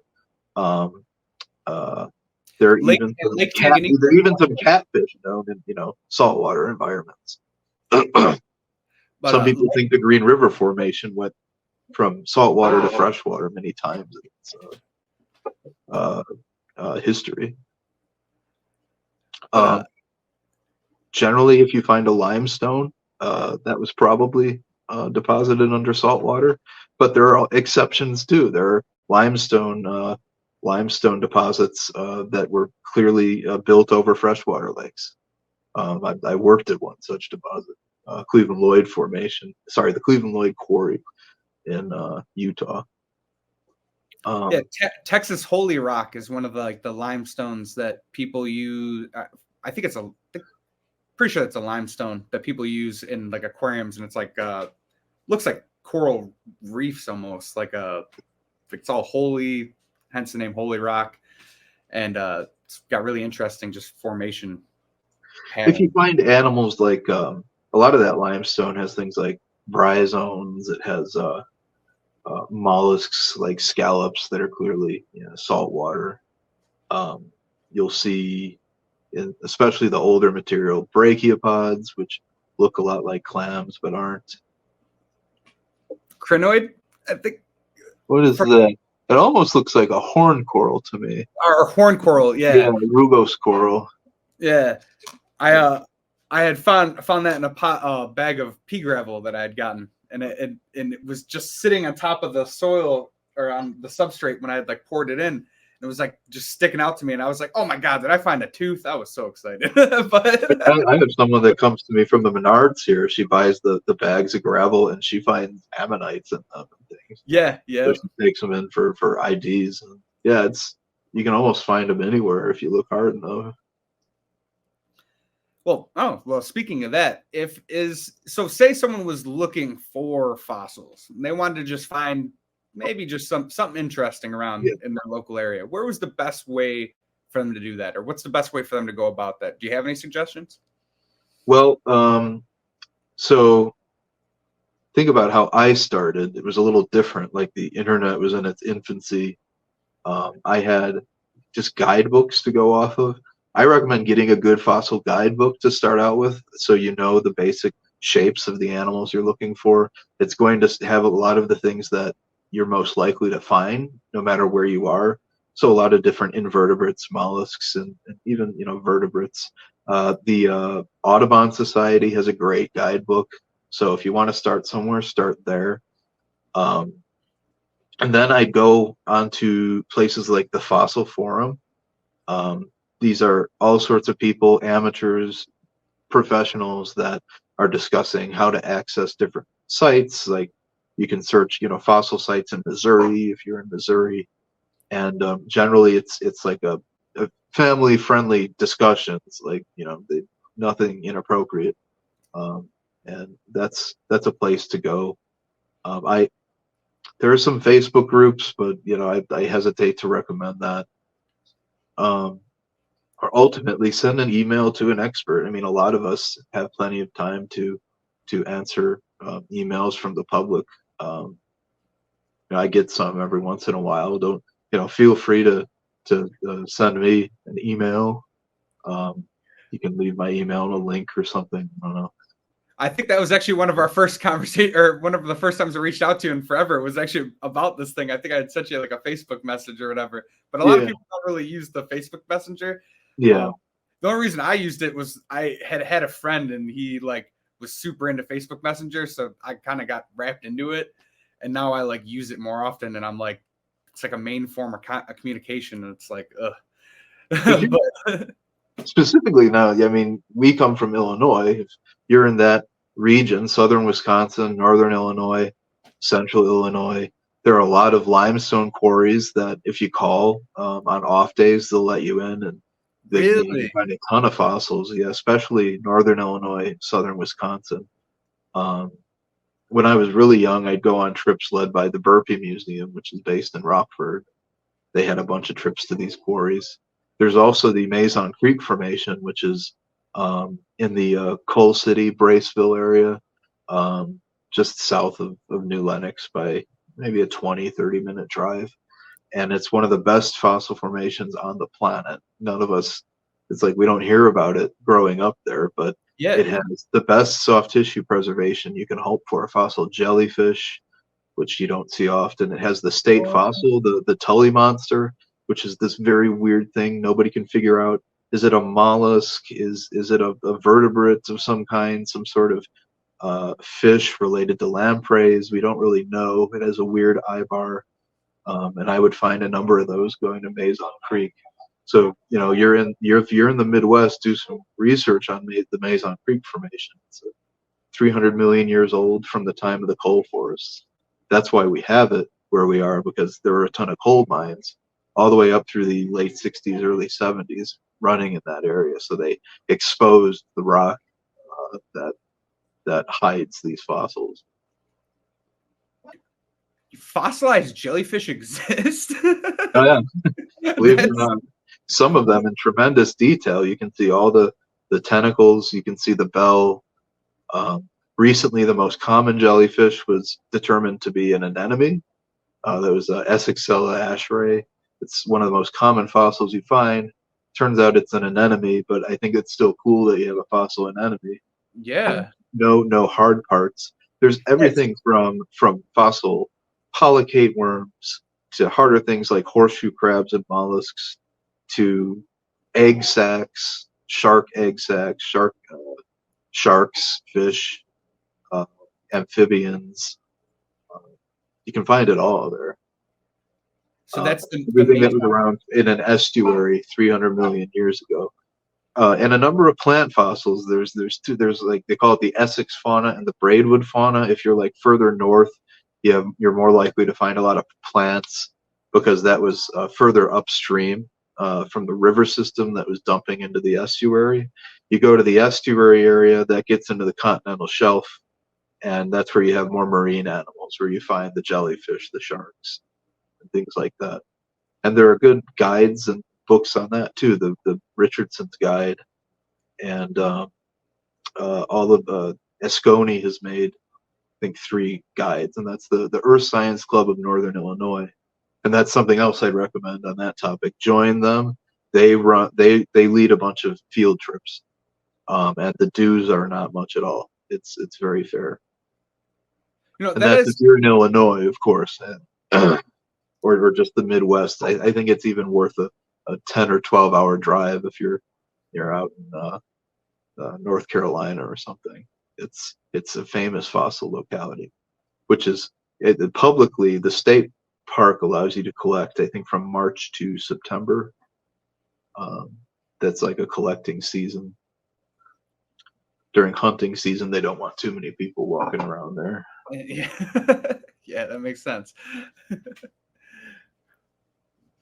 All right, so wow, dude, I did not know that we were going to be going for this long. This has been really fun. Like, yeah, I'm happy to do it. Yeah, we like doing this stuff whenever we can. We like getting our brand out, saying if you ever want to go to Yellowstone National Park or Glacier, so some of you're even on a drive to Alaska or something, and you're out east, take the route on 95 through Fargo, Bismarck, Dickinson, and stop by our museum, Badlands Dinosaur Museum, where we'll just be having more and more cool stuff put out on display. We just had a bunch of fossil eggs we found in Havre, Montana, one of the only known egg sites from this Judith River Formation. Every week there's something new. No, I would love to do that one of these days, dude. It's just like I was saying, finding anybody from, I don't know, like our, my past or whatever, doing something as cool and as just as real as you are, it's mind blowing to me, man. And especially something, I don't know, it's personally interesting as this stuff is to me. It's just the mysteries of life and just like what's happened, what's gotten us to be, friggin' 2 feet standing up tall, talking on this like thing made out of petroleum. Like, I mean, like it's nuts, dude. Life is just insane. And I don't know, man. I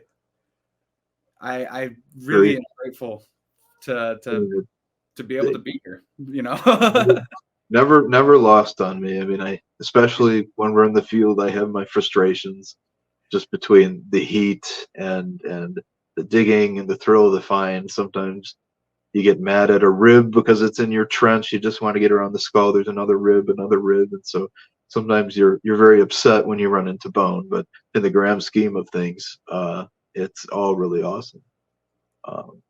And I'm on this journey now with this Tyrannosaur block, hoping that every bone I run into is maybe the next one's going to be cranial. We'll have a skull.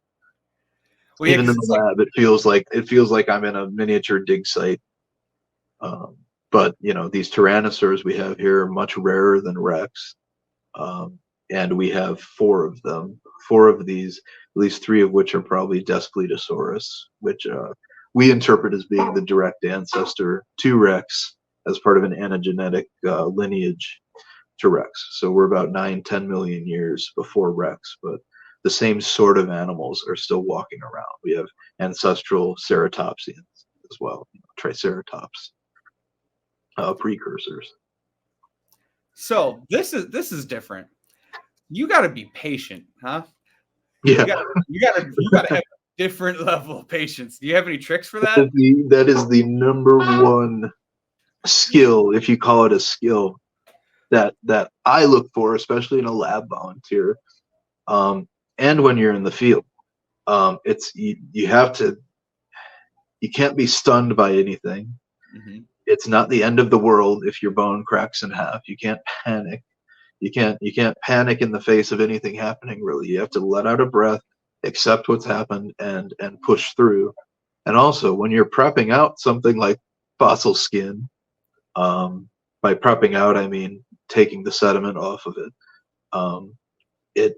It requires really high magnification under a surgical stereoscope, and precision tools, and you have to control your breathing sometimes so you don't nick it or put scratches in it, or like blow it up altogether. Um, yeah, patience, number one. Being a curator too. If you want to do more research than anything else, publish papers. Sometimes your paper will get rejected 3, 4 times before you actually land a journal that'll take it. And you have to deal with the peer review. You have to deal with criticism, even criticism when it gets published. Sometimes, especially with tyrannosaurs, there's an uproar.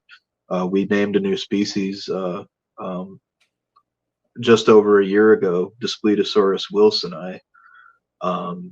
And some people loved it. There are other people that are like, this can't be, there can only be two species of Daspletosaurus prior to wilsoni, an older variant, Horneri, and the most recent variant, Pterosis. We think, that there's enough time span and enough unique features to warrant calling it a new species. The criticism for that, I think, has died down. But you do anything with tyrannosaurs, research-wise, it seems like everyone wants to pile on top of you. And so you have to be prepared to address that. When you're an educator, you have to be patient with children. That's probably the biggest draw of our museum, the biggest demographic in our tourism is children. That could be between the ages of 2 and into their teens. And sometimes they're a little rowdy, and you just got to accept that's how kids are. And they say and ask the darndest things, and They do. spin it uniquely. Yeah, so all aspects of what we do require or demand patience. Yeah, and that is really really important, the kids aspect of it, because if you don't get them interested, or if you don't coddle their minds to like really show them like, yo, this is why it's interesting, because sometimes it just needs that kind of little bit of extra to just like show them like, yo, this is really really cool. Like I have a lab window. We all work in a viewing lab, a public viewing lab. So if you want to see fossils being prepped, you'll see that if you come here. If we're not doing anything with harsh chemicals or a lot of dust in the air or something like that, I will open the door, open the window rather, so kids can get on a bench and see what we're doing and ask us questions. It is super important, and I get a lot of fun notes in the mail with drawings of me and the fossils I'm working on. Dude, that's it's awesome. all really rewarding. It really is. Yeah. Well, I am gonna have to wrap this up here because I gotta get going. But is there any, and take the time to do this if you need to. Yeah. Is there anything that you wanted to talk about? Any last little bits you wanted to bring up? Anything that you need to, or if there's any like links to anything that you want to send me, make sure you Facebook message me those or whatever. Absolutely. Oh, what the heck?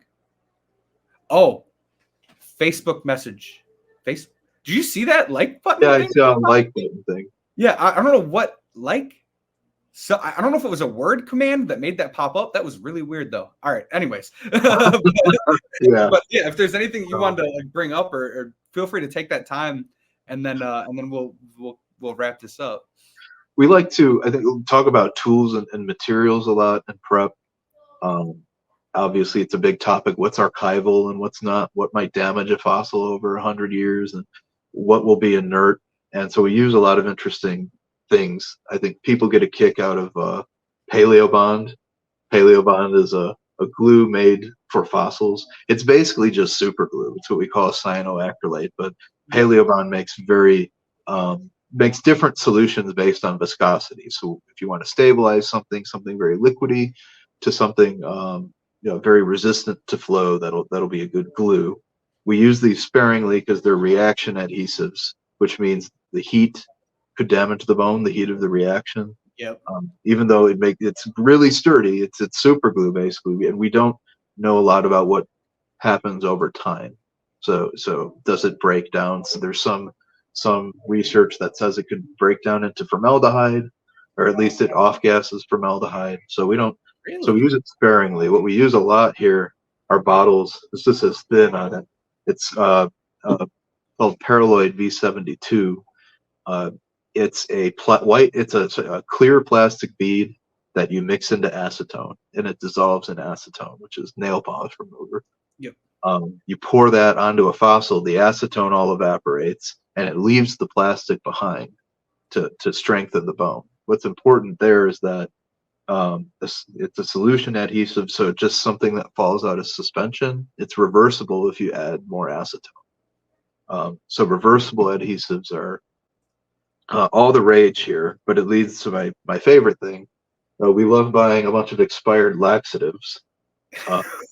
So whether it's expired Laxaclear or expired Miralax, it's this white powder that's just technically polyethylene glycol. I don't know if it's a white powder here. What it is it behaves like wax. We call it carbo wax. It will melt like wax, and then we can apply it to stabilize one side of a fossil, so we can flip it over and work on the other side. The coolest thing is that it dissolves really well in water, hence it being a laxative. So we don't have to apply destructive techniques to remove it. So I mix that with cheesecloth, and it makes a really sturdy barrier. And just my curator, Denver Fowler, he does all the orders when I put them. I put in for an order, and he sends it through. He loves finding all of Amazon's expired laxatives for carbo wax. So we're really innovative here. Yeah, I think you have to be, especially when you're working with like limited budgets. You gotta make the most out of a little. Stuff like that is really important. One thing I don't want to forget to bring up that you mentioned. So you said cyanoacrylate, the super glue. You said there's research into it breaking it down into formaldehyde? Or is that just some of the research has suggested it might off gas a little bit of formaldehyde or a substance in that family. In terms of what it leaves behind after 100 years, well, we can't quite know yet because we haven't had it around for 100 years. That said, we haven't had paraloid for 100 years, but it's just an inert plastic suspended in acetone.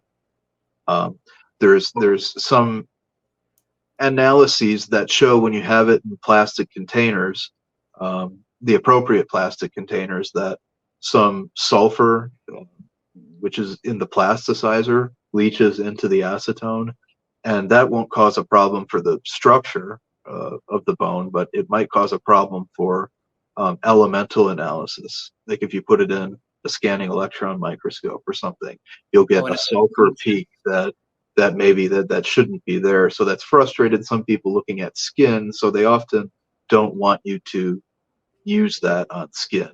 Then the question is, oh boy, what do we do?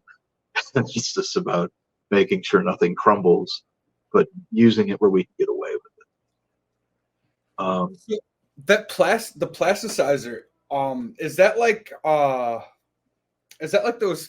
those really creepy displays where they have like the segmented people? Oh, yeah, you're thinking that's plastination. Plastination. Kind of all right. Yeah, like some sort of like impregnating it in resin. In a vacuum chamber, that sort of deal. No, plasticizer. From what I understand, it kind of keeps these bottles like flexible and okay, structurally intact. You need a certain kind of plastic to hold acetone. Like you can't have an ABS based plastic. So ABS is like Lego bricks. This is more of a PET, I believe they call it. So it's more similar to water bottles, plastic water bottles. I had put acetone in a plastic cup one time and melted it. Yeah. It'll do it. You need to use the right kind of plastic, and everyone who does this learns that eventually. That's for sure. I mean, I think that covers what I wanted to get into now. We could always do this again. If there's, people want to know more. You asked about differences in old fish versus modern fish. Yeah, yeah. So I mean, you might know. I mean, fish basically come down into two classes, and that's actinopterygians and sarcopterygians. Right now, most of the fish we see, just in terms of diversity and sheer numbers, are actinopterygians. These are your stereotypical fish. It's basically a skeleton without limbs, held together by muscles and ligaments. Um, Sarcopterygians are in the group who have an ancestor that we share too. These are the lobe-finned fish that had some relatives that eventually left the sea, crawled onto land, and became tetrapods. Animals on fours. So your lizards, your salamanders. Basically, So yeah, every land vertebrate are those owes. articulated fish then? So they basically have. You can call them limbs, the sarcopterygians. Yeah. So two living examples are coelacanths and lungfish. Lungfish is one of the ones. Yeah, I was gonna bring that up. Lungfish. Yeah. I'm wondering. So gouramis have these tentacle-like fins. Is that something similar? They actually feel some like arms, but it's not. It's more about the body build then, right? No, it is about the build, and so they have these precursors to limbs, like a precursor to a femur, a precursor to humans. And in terms of what differences we see in the fossil record, well, go back several 100 million years, it was Sarcopterygian dominant, and now we have an Actinopterygian dominant world without many Sarcopterygians left. There aren't many coelacanths down there. We don't have a fix on quite how many, but they may be dwindling. And lungfish, yeah, totally. Not many of them out there. But those are our remaining Sarcopterygians, sort of our last glimpse of that bridge we have with a common ancestor millions of years ago. And yeah, if there's any difference, it's especially in the abundance of each one of those groups, how it changes over time. For sure. All right, so if you don't mind, the next one we do, I think should be live if we can do it. I think we can spin that because I think this would have been passable live. Oh yeah, no, totally. And I was just nervous about I've never done an interview, so I didn't want you to feel awkward. Oh no, that's fine. I feel awkward. I don't know. Yeah, I just didn't know. So, but dude, the amount that you are educated in, I know people are going to eat this up. I mean, there's so many people in my groups that just, I'm actually on the, I'm on the newer side. I've been running my thing for about 3 years now. Yeah. Well, actually closer to 2 years. But dude, I mean, we could do one. We could do one for my reptile room. I'm transitioning the boa to a bigger enclosure soon. It's just, it has to ship. Those companies take a little while. We can just talk about husbandry, talk about fish, snakes. I don't care if it's paleo related or paleo adjacent. Oh, I was just saying, there's a guy, Mark Pyle, who he does a lot of just small animal stuff. So he does, I mean, I think he does some bird stuff. He does lizards, snakes. From what I remember, I'm trying to remember all he does a bunch of that kind of stuff. He does wildlife rehab too.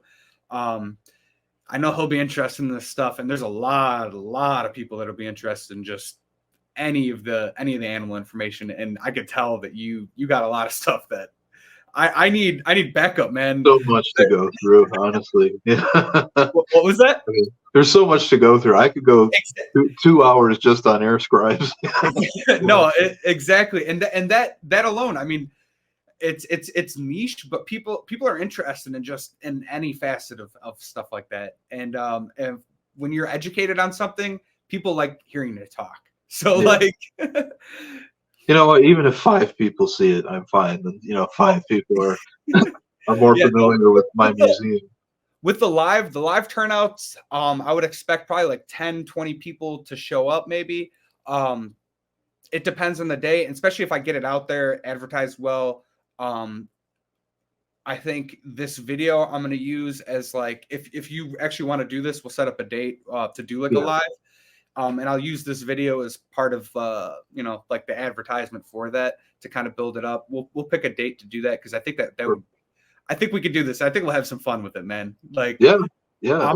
I'll get my crap together too, do more research on like a specific topic maybe that could keep me a little bit more in line, because people talk about it all the time. It's this thing called stream brain. As soon as you get on camera, like your brain it just goes to crap. And I had like, you know, I had the light kind of you know, script or whatever you want to call it, not script, but just ideas to talk about.